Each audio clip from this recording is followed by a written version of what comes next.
1 महीने में छोड़ दूंगा, क्योंकि मित्रों किसी भी शुभ कार्य के लिए कोई मुहूर्त खराब नहीं होता और हर वो दिन शुभ होता है जब इंसान कुछ अच्छा करने की ठान ले और अच्छा करने के लिए निकल पड़े। जब मैं सीडी को रिकॉर्ड कर रहा था, उस वक्त मेरी टीम के एक एसोसिएट मेरे साथ बैठे थे। उन्होंने मुझसे एक लाइन कही कि सर, जिस तरह से कंप्यूटर में एंटी वायरस सीडी होता है, उसी तरीके से आप इसको एंटी बहाना सीडी का नाम दे दो, क्योंकि आपने इस पूरी सीडी में बहाना बनाने वालों पर जमकर प्रहार किया। मैं ये बात दिल से कहता हूं कि व्यक्तित्व की यदि कोई सबसे बड़ी बीमारी है तो वो बहानाइटिस है, एक्सक्यूजाइटिस है।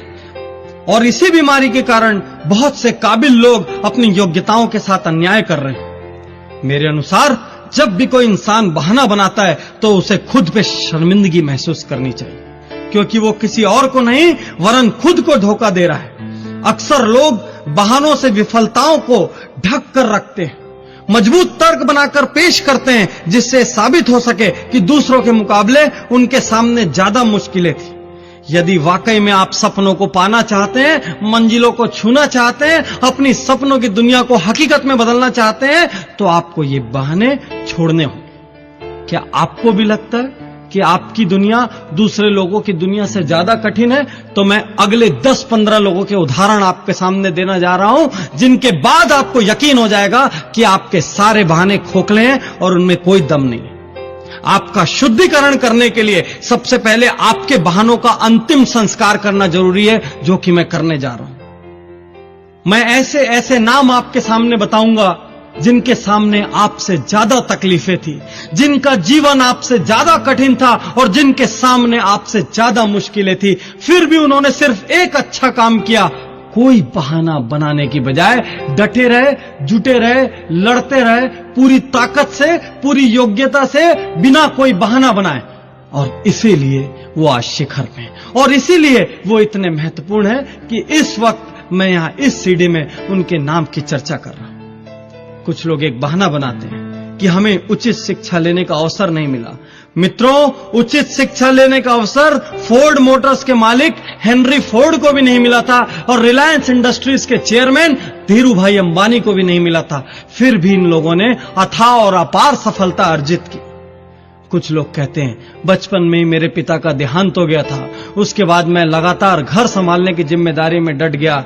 मित्रों, प्रख्यात संगीतकार ए.आर. रहमान के पिता का भी देहांत बचपन में हो गया था। मेरे स्वयं के पिता का देहांत भी बचपन में हो गया था। लेकिन हम में से कोई भी इन बहानों का सहारा नहीं लेता। कुछ लोग यह भी बहाना बनाते हैं कि मैं अत्यंत गरीब घर में पैदा हुआ हूं, इसलिए मुझे मौके नहीं मिले। कैसी बात कर रहे हो आप? देश के अधिकांश सफल लोग गरीब घरों में ही पैदा हुए थे। किसी और का नाम न लें तो पूर्व राष्ट्रपति एपीजे अब्दुल कलाम इतने गरीब घर में पैदा हुए थे कि उनकी शिक्षा का खर्च भी दूसरे लोगों ने वहन किया। कौन सा बहाना बनाएंगे आप? कौन सा बहाना बनाएंगे आप? मैं आपके सारे बहानों की सर्जरी कर दूंगा। कुछ लोग कहते हैं मैं बचपन से लगातार अस्वस्थ रहता था। अरे, ऑस्कर विजेता अभिनेत्री मर्ली मेटलिन भी बचपन से बहरी थी और अस्वस्थ थी। कुछ कहते हैं कि मैंने साइकिल पर घूमकर आधी जिंदगी गुजारी। तो आप सुन लीजिए कि निरमा के करसन भाई पटेल, जो आज करोड़पति हैं, अरबपति हैं, उन्होंने भी साइकिल पे निरमा बेचते हुए आधी जिंदगी गुजारी।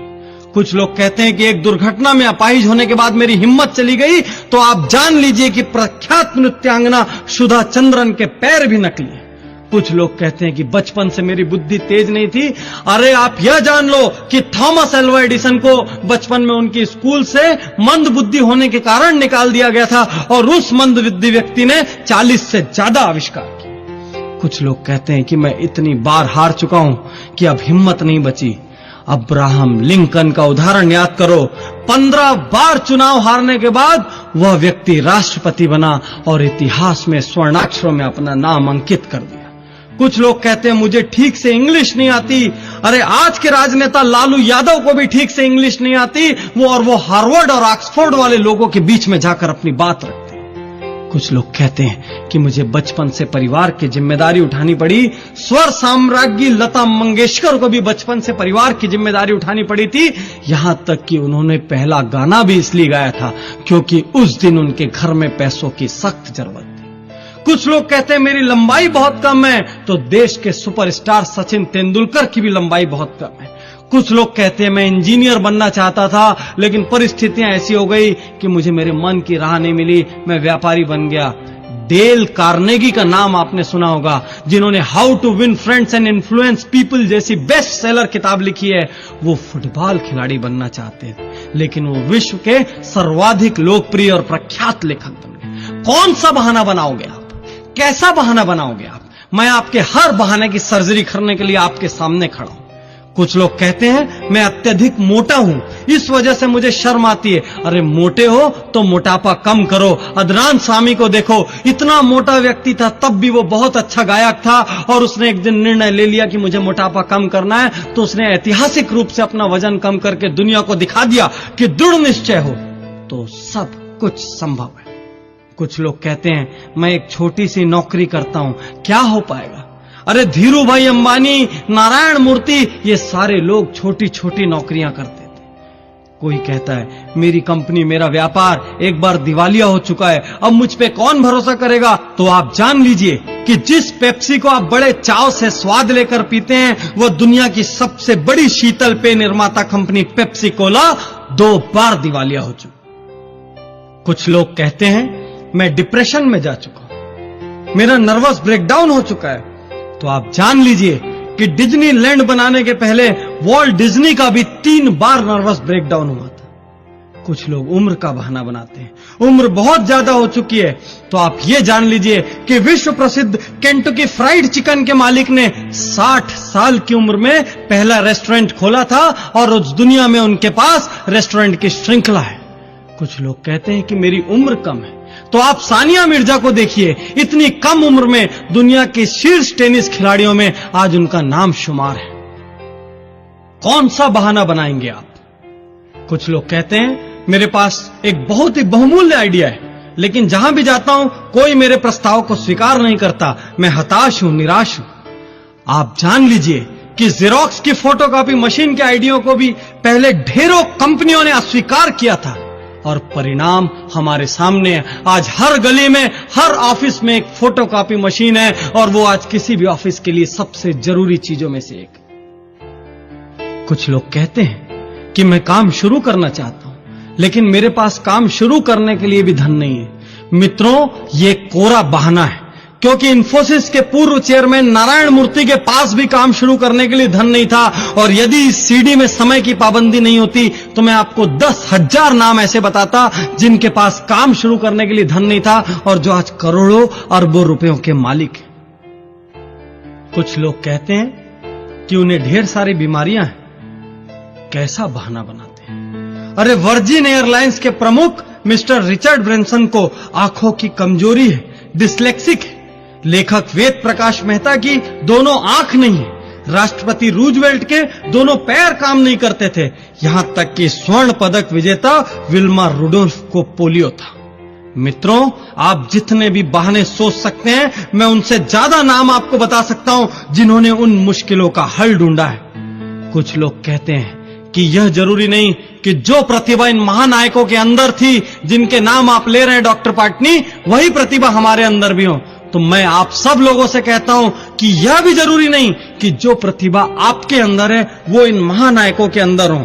आप किसी और गुण के बल पर महारथी साबित हो सकते हैं। मैं ये यकीन से कह सकता हूं कि हर वह व्यक्ति सफल हो सकता है जो हार के लिए तैयार हो और सही दिशा में डट कर जुड़ जाए। हां, सफलता का प्रतिशत अपनी अपनी योग्यता के अनुसार कम या ज्यादा हो सकता है, लेकिन यह तय है कि असफलता हाथ नहीं लगेगी। और हां, इस सफलता की शुरुआत किसी बहाने से नहीं हो सकती, उसके लिए एक दमदार प्रयास की जरूरत है। लेकिन ये बहाने आपके सपनों की अर्थी जरूर निकाल सकते हैं। इसलिए अगली बार काम से जी चुराने के पहले, असफलता के डर से काम छोड़ने के पहले, जिम्मेदारियों से भागने के पहले यह जरूर सोच लेना कि आप किसका अहित कर रहे हैं। क्योंकि मित्रों, जीवन में आपने क्या खोया और क्या पाया, इसकी सिर्फ आपकी और आपकी जिम्मेदारी है। एक बात और कहना चाहता हूं कि यदि आप सोच रहे हैं कि कल कुछ खास हो जाएगा, भविष्य में कुछ जरूर कर लूंगा, तो मैं आपको बताना चाहता हूं कि भविष्य का आविष्कार नहीं होता। हर रोज जो आप करते हो उसी से भविष्य का निर्माण होता है। आप हर रोज जो मेहनत कर रहे हो वह अभी भविष्य में तब्दील हो रहा है, और आप हर रोज जो बहानेबाजी करके दिन गंवा रहे हो वह भी भविष्य में तब्दील हो रहा है। आपको चुनना होगा आप कैसा भविष्य चाहते हैं। एक कड़वी सी बात कहना चाहता हूं कि कल यदि आपके माता पिता आपके जैसी संतान होने पर अफसोस करें, कल यदि आपकी पत्नी आपके जैसा पति पाने पर अफसोस करे, और कल यदि आपका बच्चा आपको पिता कहने में अफसोस करे, तो इसके जिम्मेदार सिर्फ आप होंगे। आज आप जहां भी हैं, कल आप जहां भी होंगे, इसके लिए आप किसी भी और को जिम्मेदार नहीं ठहरा सकते।